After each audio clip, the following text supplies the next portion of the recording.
One of the challenges in ministry is meeting with people and wanting to help them out, but not exactly knowing what to say. And so today on Practical Church Planting, we're going to give you 7 questions to ask when counseling people.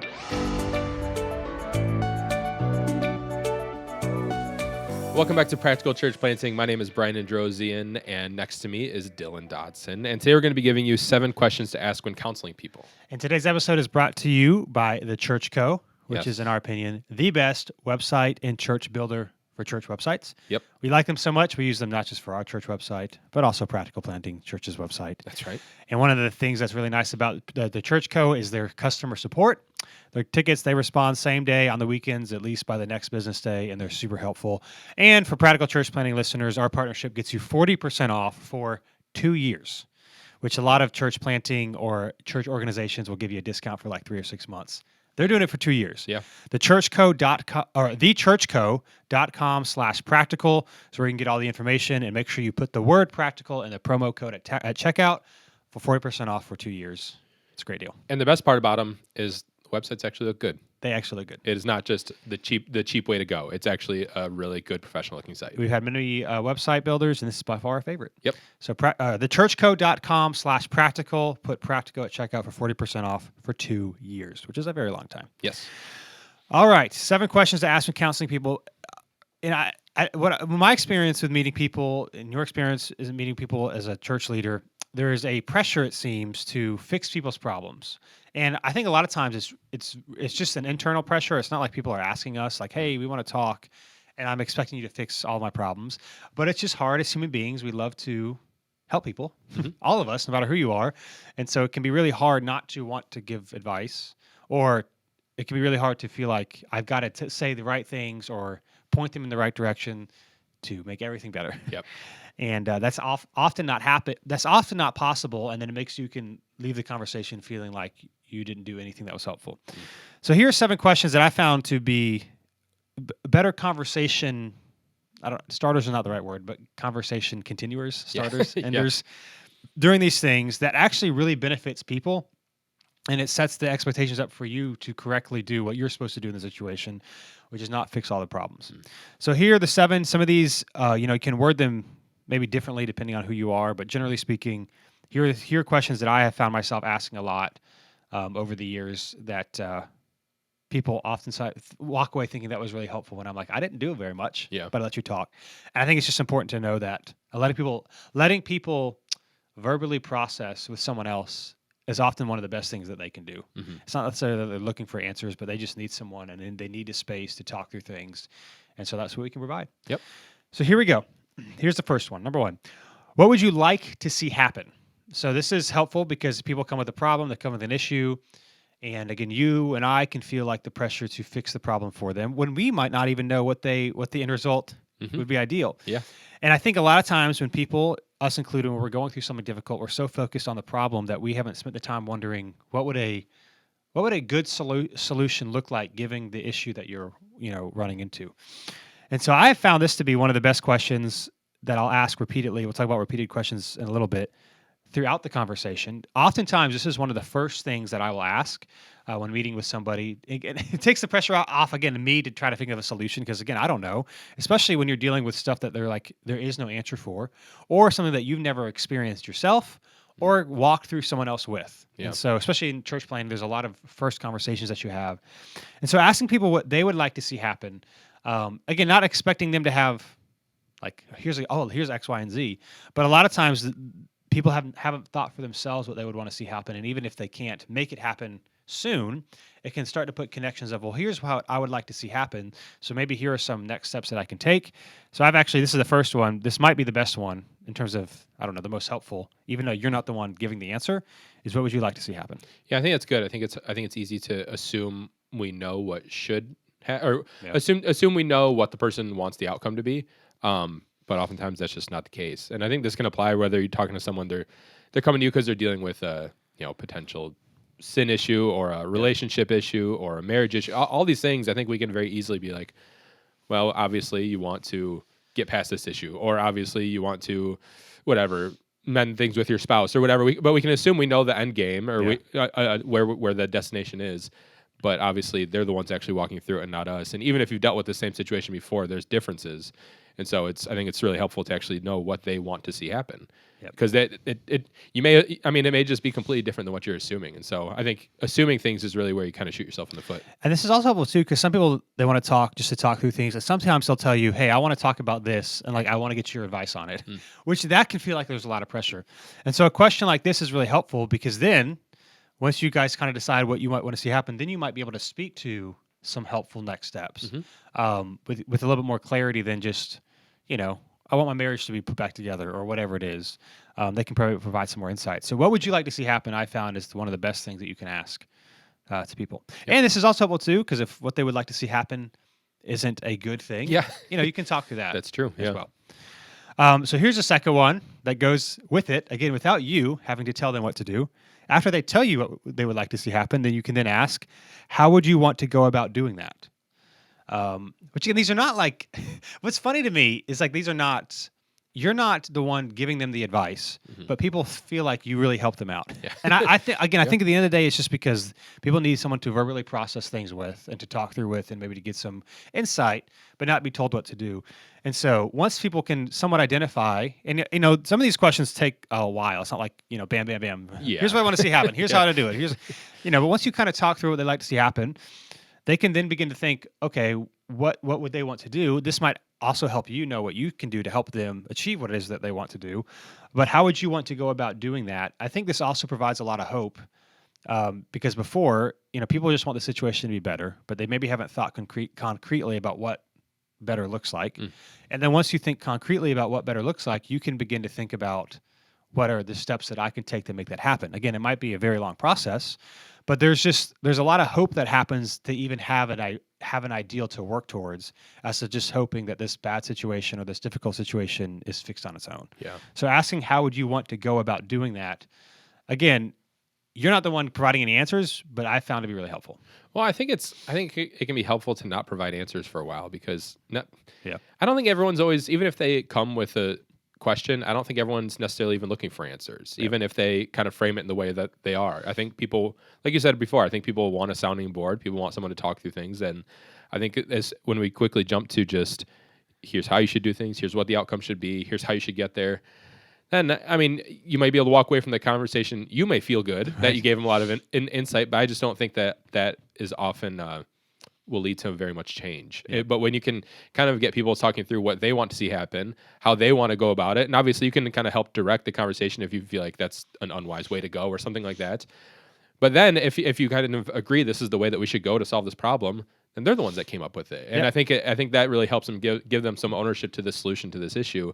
This was my idea, and it's not just I showed up, someone told me what to do, and I left. Yep. And again, I think sometimes too, depending on the person, how long it's been going on, they've already gotten a lot of advice. And they just, again, we all don't want to be told what to do to fix a situation right away. Sometimes we just want someone to just sympathize or empathize with us. Yeah. And so by asking these questions, you're not telling them what to do, but hopefully they're getting some clarity. And again, you're talking with them and maybe providing some clarity in their decision making. But it's way different when someone decides what to do as opposed to you telling them what to do. Yeah. And it takes away a lot of the guilt too if they don't do it. Yeah. And so how would you want to go about doing that's really helpful? And I think this applies kind of across the board. Like I can think of conversations I've had with people that were not counseling related conversations, but where I've been on the opposite end of the conversation and talking to someone who has more experience in something, and not something related to anything counseling related, but just like church advice, like talking to other pastors about stuff like that. And I found the most unhelpful conversations is when people are just like, oh, here's maybe a potential issue you guys are facing. Here's all the ways you can fix it. It's like, well, obviously our churches are very different. And so it's not just what worked for you necessarily works for me. And sometimes it does. It's not like that. It's not like that advice should always be discounted, but there's better ways to go about it to where you can actually learn more about the situation and about what they're going through than rather just, here's what I've seen work in the past, kind of Band-Aid on it, and then here's what you could do, go fix it. Yeah. And this stuff is really helpful. I mean, it's hard to, like maybe a cliche example is like, marriage and divorce, and maybe you have someone who doesn't want to get divorced and they're trying to figure out what to do, or they've gone through a divorce, whether they wanted to or not. There's one thing about that. There's other thing if there's like a deep sin problem, or maybe something that they've never confessed to anyone before that they've done, to allow them to think through what would appropriate, reconciliation or forgiveness or working through guilt or shame, what would be appropriate things to do that are helpful? Because again, you can tell them what to do, and what you say may or may actually not be helpful. Right. So again, you want to hopefully steer them in the right direction, but allowing them to process through these things, especially again when there isn't like a black and white solution of like do X and then Y will happen. That can just be really helpful. Yeah. So, the third question, which is a little bit different but still helpful to ask, I think is always important to ask if someone's going through something difficult, is how is this impacting what you think about God? And then giving them the opportunity to express their confusion or their doubts or their anger or allow them to express how they're feeling, even if how they're feeling is what they may or may not know is intellectually true about God. Yeah. Is really important for that space. And I think it's really important for that space, especially if you're a pastor or a ministry leader, that you're the one that's allowing them to have those doubts. Because I think it will allow them to feel a lot safer and a lot less judged and a lot less guilty that like the spiritual pastor, the leader or whatever, who's supposed to tell me all the right answers about God is inviting me to grieve and to have questions and to be upset. And again, is not telling me, well, here's all the reasons why that's intellectually untrue. Yeah. Allowing them to process how this is impacting what they think about God. Because sometimes what I found is people haven't really thought about that. And what happens is that over time, if you don't take time to think through that, you can become really bitter and angry with God when you've never really wrestled through how this is changing what you think about God, your relationship with God, and inviting them perhaps maybe to go deeper or something like that. But how is this impacting you think about how you're thinking about God? And I would advise that you ask this question before you say anything about or remind them about how God can still use their pain and God's still good, and even if you don't see it right now. Because when you do stuff like that and then ask this question, then they feel like, well, I can't, quote unquote, disagree with what you just said. Yeah. So my answers are very limited. But allowing them to talk about how is this impacting what you think about God, I found is really helpful for people. And I would say even if they come back to this question or respond to this question with things along the lines of doubt or not understanding how God could do something like this, especially if this is kind of like a more serious or tragic issue, then I would even say to hold off on jumping to those responses of, well, God can use it. All those things that like we know to be true, but are not always helpful in the situation right then. Like I think sometimes it's just good to listen, and like especially if you're talking to someone who's in the church who kind of has a bit of a faith background. I think a lot of times they probably know intellectually these responses. They know God can use this. Kind of on a more like intellectual level, they know that these things are true. But that doesn't change the fact that they're dealing with it right now. And so I think just kind of reiterating these things, that especially if it's someone who's more mature in their faith, if it's someone who's younger in their faith, maybe you can kind of talk through these a little more. But it's just reiterating these things that they know, I think is more just kind of not actually listening to what they're dealing with and just kind of reciting the things that they've heard a bunch of times. But if you're actually able to talk through the situation, talk through what they're dealing with, then you can kind of come back around to reminding them of these truths that they know to be true and that you do as well. But just kind of jumping on their doubt of saying, I feel like I don't understand why God would do this, and just jumping in and saying, here's why God would do this. I don't think it's helpful for anybody. And I would advise against correcting their wrong theology when they answer the question. And just being like, it's okay to have those feelings right now. And I think oftentimes, particularly if they are followers of Jesus, they know what they're saying maybe is not intellectually true. Yeah. Like this, they don't need someone to say, well, actually, James chapter 5 verse whatever. Like that's just to sit there and say, yeah, I can understand that. I can sympathize with that. I can see why right now this is what you're feeling. I think this is, again, I don't know. I am not a great counselor. I'm not a great empathizer, but I feel like I've gotten a lot better at just asking questions. And I've just seen people's response over the years, change, and hearing more of like, that was really helpful. These questions were really good. When I don't feel like I helped them, I think what has happened is they've gotten a space where they got to have someone ask them a bunch of questions, didn't tell them what to do, and they just felt encouraged. And I think that's what's helpful with this is, again, trying to take the pressure off feeling like you can fix the problem when you can't. They just need someone to walk alongside of them. And if you ask these questions and don't tell them what to do, the chances of them continuing to open up and share with you are very big, as opposed to, here's all things you need to do. If they don't do it, or if you say something that makes them feel bad, that's probably going to shut off the conversation for future things. And Yeah. so, how is this impacting what you think about God? And just let them. I mean, if you feel, and if they asking you like, is this true or not, you could speak to that, but resist the urge to give them advice or give them theological advice here. Mhm. Just let them feel what they're feeling for now. And you can talk about other stuff later, but Yep. in the moment, it's not always the best time. And I think regardless of if the thing, like obviously in this case, at least what I'm talking about more of like kind of tragic issues and facing tragedy and things like that and loss. But like, especially if you're talking to someone and you've never gone through that thing before, Yep. even if you have gone through it, this still applies. But if just for example, I've never personally dealt with like a death of someone super close to me, like an immediate family member. And if I was talking to someone who's going through that, I can say all the things that are true, but like I've never gone through that, and if I had, I'd like to think that my faith would just never be shaken. But maybe I'd be asking the exact same questions they would, and I can't say with 100% certainty I never would because I've never faced that before. And so just listening to what they have to say and what they've gone through. I mean, this applies if you've gone through it as well, but especially if you haven't, I think it can be so easy to jump to assuming that you know what they're going through or assuming that you know what it feels like when oftentimes we just don't. And it just helps to sit and listen to what they're actually thinking and let them process out loud. And again, I've said this a bunch already, but this really helps you because particularly with situations that you have no personal experience with, it helps you avoid the advice that you have no idea what you're talking about.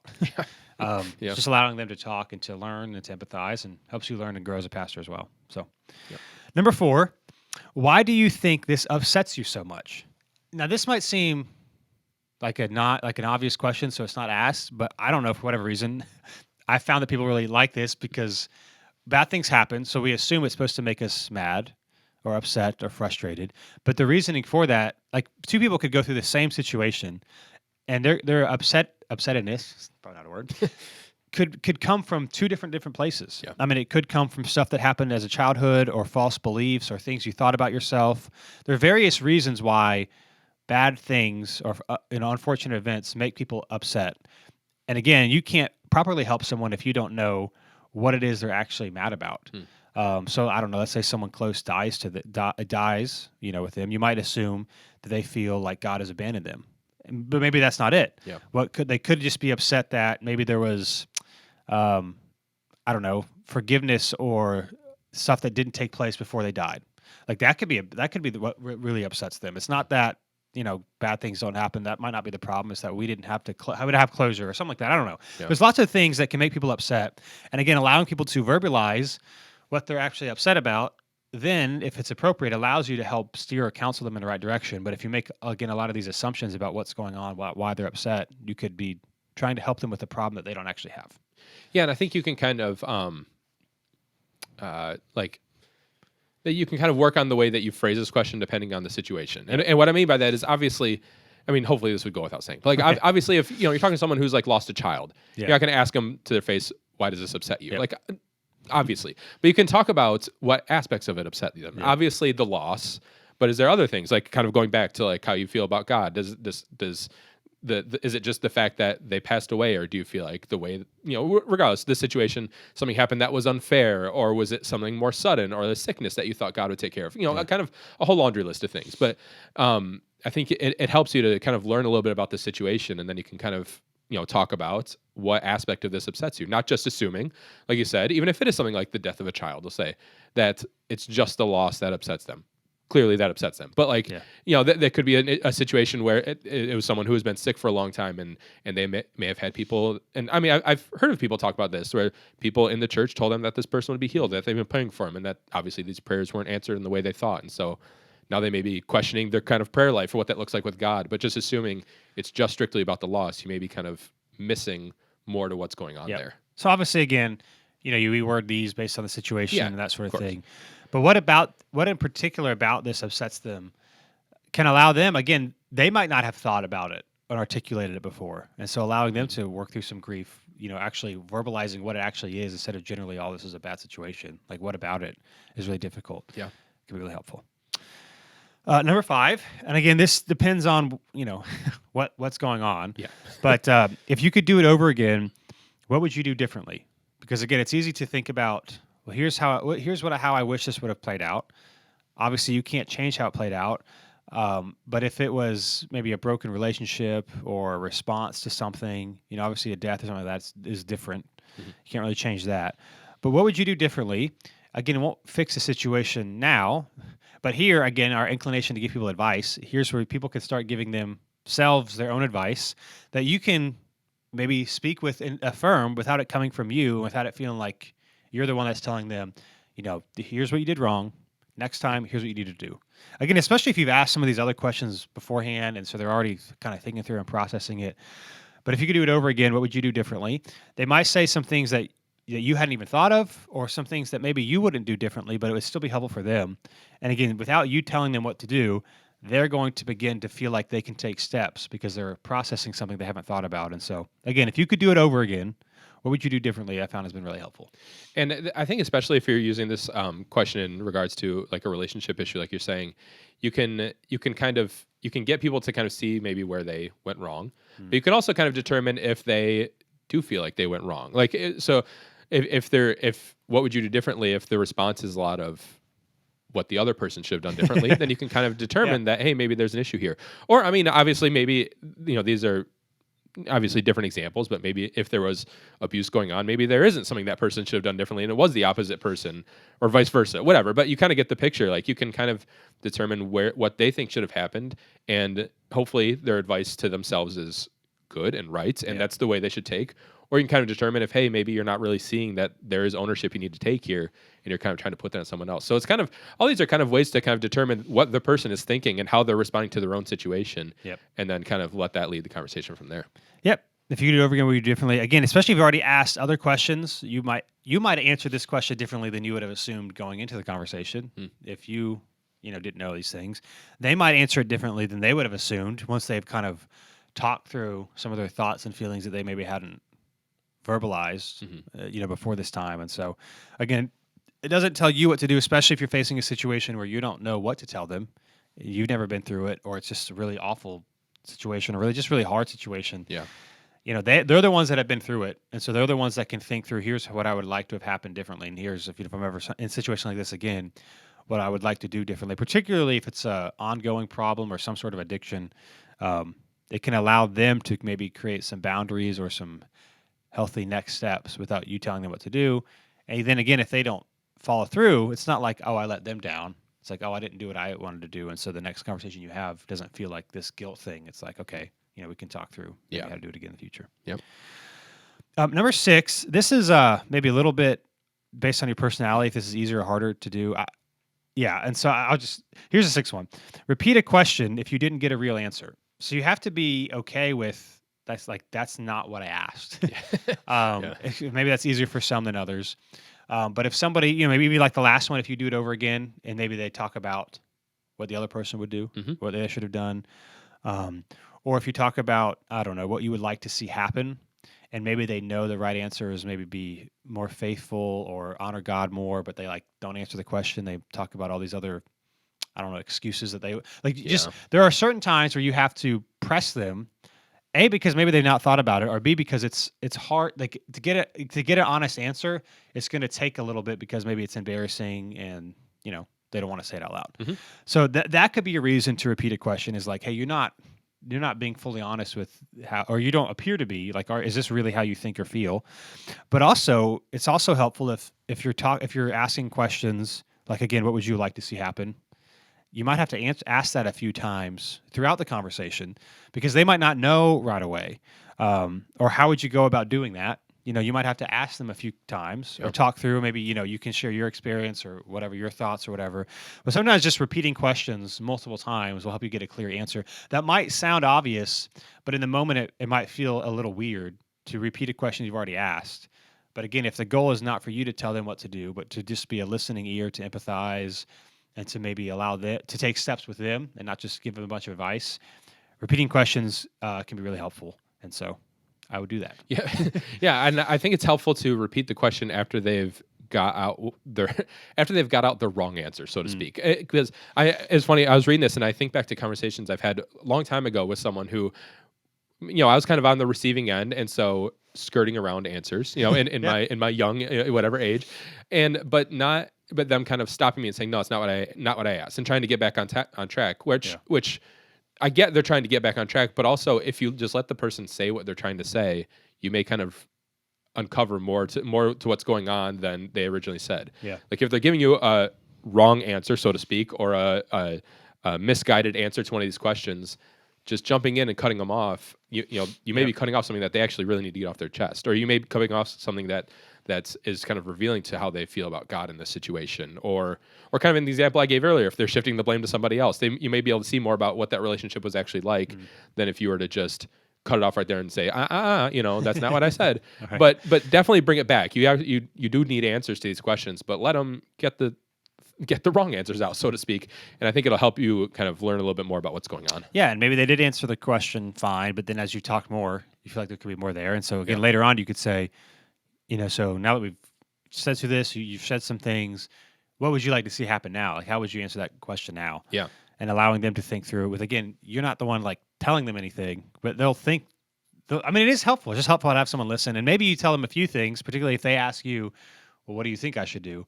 I think it's a lot better than them talking about a problem and then you just telling them when they haven't really invited that, counsel in. So Yeah. that's number 6. And then number 7, is there anything I can do to help you? This is more of a closing question, especially at the end, not really in the beginning, because a lot of times people just don't know what to do. And a lot of times they'll say, well, this was actually just really helpful. Like there's not a lot of practical things you can do depending on the situation. And that's okay. I would just say like, it's okay to know, just know that going in that you're not going to change everything. And this, when people feel cared for and heard, they're more likely to be honest with you and tell you what they actually need than when something's going bad and everyone's like, hey, what can I do to help? It's just a hard thing to answer. So it might not be anything. It might just be, keep praying for me. Mm-hmm. If you get that most of the time, that's totally fine. Don't expect a practical thing. But again, it's more helpful to ask them if there is something practical you can do than maybe suggest it. Again, particularly if it's a situation that you haven't been a part of, walk through or walk other people through. If it's a situation that you've been through with other people before, you might know, you might be able to suggest, like, here are some things I found helpful after they give you the answer of like, well, I don't know. Yeah. But asking them before you kind of offer, I think is really helpful because you also might find that they might tell you some things that you had no idea that if you had suggested something else, they would never have told you that this thing actually would have been more helpful. Yeah, I think that's good. And I think this is a really practical last question for us to add, because obviously you want an answer, you want to help, and you don't want to assume that you know the way to help. You want hopefully someone asks you, but hopefully this doesn't sound like callous, but on a strictly practical standpoint, especially if you're younger and not as you're getting more comfortable with meeting with people, it is hard to end conversations. It's hard to know how to end. And so I don't mean to throw this in as like to cut them off and we've gone our 30 minutes or hour and we need to wrap this up, if they're really talking through something.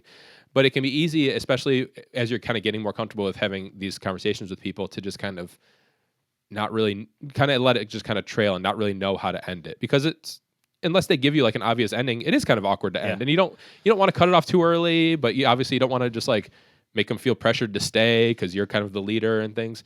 And so this can give you once you feel like you're at that appropriate part of the conversation, hopefully they do give you a legitimate answer. And this isn't like just a tool to wrap up a conversation, but I do think this is a good way to bring things to a close so that they don't feel like they're walking away from you without it being over, but also you don't feel like you're kind of shutting the door in their face. And I think that's kind of, especially as you're getting used to meeting with people, that can be a hard line to toe sometimes. And a pro tip, Ron, you brought to mind. We're all about practicality here. That's right. One of the things, I don't know where Christina heard it from somewhere, and so we started doing it. It's really helpful. Like if you have someone over to your house, this can be really hard because you can't leave. Yeah. And you can't tell them to leave. Yeah. Especially if it's been a while. And maybe this isn't just like a counseling thing. This could just be in general if you're hanging out with people, you have someone over from the church, whatever. Saying things like, well, how can I pray for you before you leave is a great way of saying, hey, we're done. It's time. It's been a while. And I love a way to get it out. This is brought to my mind. So pro tip: if you're meeting people at your house, how can I pray for you before you leave? Obviously, you want to mean it, but it's a non-awkward way to end. Like, oh, we're just kind of sitting here and we don't know what to say. And the tough thing, and this is beside the point of all these, but like whether it's meeting with someone for counseling or whether it's people coming over to your house, if there's an awkward ending, whatever, not knowing who should end or kind of it trails off, I don't know if you've ever experienced this. For me, that's always the most memorable part of the night. Like, because that's the first thing we talk about when we leave. Like, that was awkward, or should we have left earlier? Would they seem to not want us, or like, was that awkward? Us did it seem like we were telling them to leave? And that's not how you want. That's not how you want the night to be remembered. So it's not just strictly how can I get out of the situation, but it's also how can you end it in an appropriate way. Yep. So those are 7 questions to ask. Let me give you 7.5 because this is not a question, but it's just a statement that's really helpful. It's just to learn how to say, I'm sorry, that sucks. Yeah. That's a great thing to learn how to say. Or maybe change the wording depending on your situation, what you're comfortable saying, what's going on. But especially in the beginning of the conversation, as they're talking through, or even if you know what's going on, just to start out with that, to say, I'm really sorry, that really sucks. Yeah. Especially if you don't know what to say advice-wise. Again, as you've seen from this conversation, I don't think advice, particularly early on, is the best thing to do anyway. But just telling people, hey, you're really sorry, that really sucks, is a helpful thing as well. Yep, absolutely. So those are 7 questions. I'm going to repeat them all really quick because I know we've said a lot of them. Also, as a side note, you can always check our show notes. We also have like the topics there. So if you're like, what are those 7 questions? And you're like listening in the car right now or wherever, you can go click on our little thing. Yep. Go to the show notes. Also give us a 5-star review because that'd be helpful too. That's right. Here they are, 7 questions. Number 1, what would you like to see happen? Number 2, how would you want to go about doing that? Number 3, how is this impacting what you think about God? Number 4, why do you think this upsets you so much? Number 5, if you could do it over again, what would you do differently? Number 6, repeat a question if you didn't get a real answer. And number 7, is there anything I can do to help you? That's right. And as we end today, as I drop my phone, one of the things that we can do to help you is remember thechurchcode.com/practical. Practical at the redeem your type in practical, redeem the code practical, whatever. Type the word practical where it says enter it in there and get 40%. It's very clear when you go there. It's very clear. And if you want more tips and advice, you can join on Facebook, Practical Church Planning. We have a Facebook group. Yep. We also on YouTube, so you can subscribe to the YouTube channel there, and practicalplanning.com. Tons of free resources. We've got a Growing Your Launch Lead course that people still find really helpful if you're less than 12 months from launching. Check that out as well, practicalplanting.com. Yep. And hopefully this was helpful. We'll be with you next week on Practical Church Planting.